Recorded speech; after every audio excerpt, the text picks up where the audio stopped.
or Under with Dr. J. The show provides solutions to any of your personal or work-related problems in under 5 minutes. We guarantee you will discover a new aspect of yourself, and you'll see others in a whole new light. To gain this insight, write your questions to jerlik05@gmail.com. If your question is chosen for a show topic, you will receive a free test, a free profile from jerlik.com, the most precise personality profile on the market. Hello, this is Dr. J with jerlik.com, jerlik.com, and write to us, folks, and get the profiles.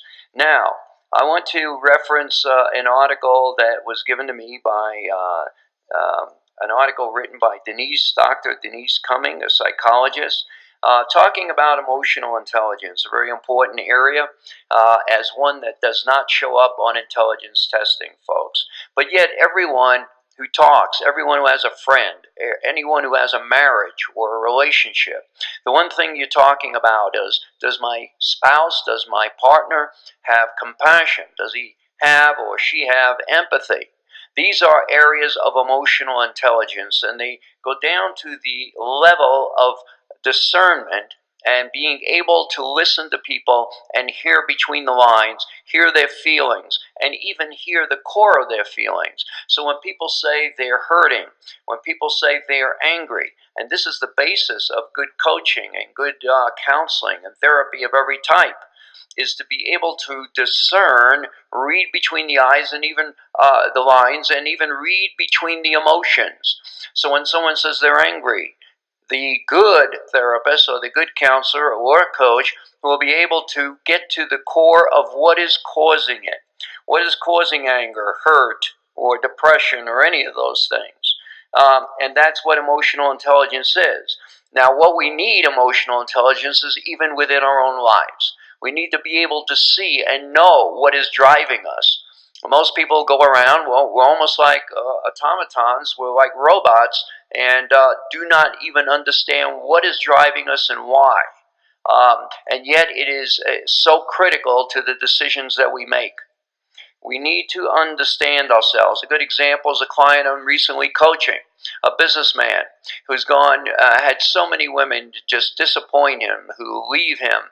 And he tells me over and over again, I have so much to offer. Why do they turn around someone like me? I have loyalty. I have faithfulness. I have empathy. I just want to care for this person. And they all get excited at first when they meet me, he says.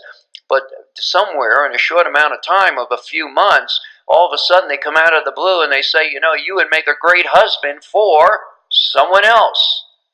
And so he has absolutely decided that women want the quote-unquote bad boys. They don't want a good boy. They don't want a good man. They want someone who's going to abuse them. Well, folks, what he doesn't realize is how he carries a form of abuse. Yes, the good boy, the good guy carries a form of abuse. Why and how? Because what happens is, at his core, he feels inadequate. At his core, he feels unsure of himself. And so what he does is he goes out of his way, actually swarming in an obsessive-compulsive manner, texting daily and constantly trying to fulfill and pour answers and pour presents and constantly trying to meet every want of these females that he's with in such an imposing way that they actually get exhausted. And he does not see what he's doing. He only sees himself victimized and believing that he is being turned down. Now, what happens is this is a form of a lack of in-depth emotional intelligence. Being able to, because what happens when he gets victimized, he goes through that cycle of being anxious, depressed, and will I ever find someone in my life? Well, folks, the answer is not on either side of those. It's on bringing change and bringing the awareness up into his mind that he is actually driving people away and not seeing it nor understanding it. And emotional intelligence is when we have self-awareness, when we can see that which we are doing and that which others see, but are fearful of being able to tell us.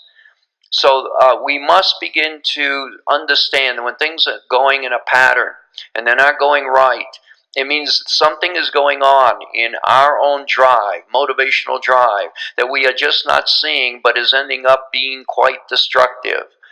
And we've got to begin to ask ourselves the question, what is it in me, instead of being defensive, that is driving these women away? And folks, emotional intelligence has to be taught, and it's usually taught in the homes of which we come out of. So we may talk more about that in the future. Thank you for joining us today.